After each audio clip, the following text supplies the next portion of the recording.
മണ്ടന്മാരായ വേട്ടക്കാരെ ഉണ്ടോ ജാഫറും ഔക്കറും ഓരോ ദിവസം ഒരു കൊടും കാട്ടിക്ക് വേട്ടയാടാൻ പോയേ. എന്നിട്ട് കാടിന്റെ ഉള്ളിലേക്ക് വണ്ടി പോണ വയ്യൊന്നുമില്ലേനെ. അതുകൊണ്ട് തന്നെ ഒരു ഹെലികോപ്റ്റർ വാടക എടുത്തേന് നമ്മളെ ജാഫറും ഔക്കറും വേട്ടക്ക് പോയിരുന്നു. ഔ പൈസക്കാരി. പിന്നല്ല, കാട്ടിന്റെ ഉള്ളിൽ ഒരു വേട്ടയാൻ തുടങ്ങി. ഉച്ചായപ്പത്തിന് 4 കാട്ടുപോത്തിനെ കിട്ടി. ഔ ഇജ്ജാതി വേട്ടക്കാരി.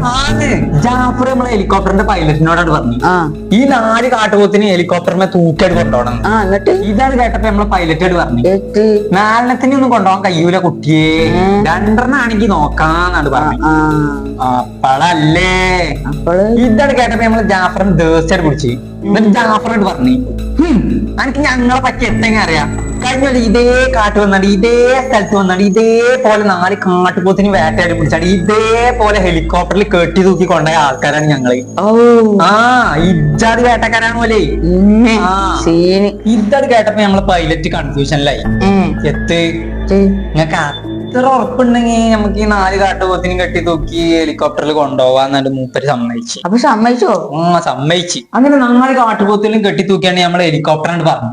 അങ്ങനെ കുറച്ച് അപ്പുറത്തെത്തിയപ്പോ ഹെലികോപ്റ്റർ ബാലൻസ് തെറ്റിയാണ് മറിഞ്ഞിട്ടാണ് വീണ്.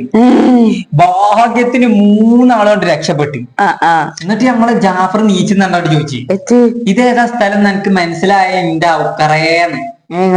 അപ്പൊ ഔക്കറാട് പറഞ്ഞില്ലേ പിന്നെ കഴിഞ്ഞ നമ്മൾ 4 കാട്ടുപോത്തിനും കെട്ടി തൂക്കേണ്ട ഹെലികോപ്റ്ററിൽ വന്നപ്പോ ആ ഹെലികോപ്റ്റർ മറിഞ്ഞക്കി വീണ അതേ സ്ഥലത്താണ് നമ്മൾ ഇപ്രാവശ്യം മറിഞ്ഞക്കി വീണത് എന്നിട്ട് പറഞ്ഞു.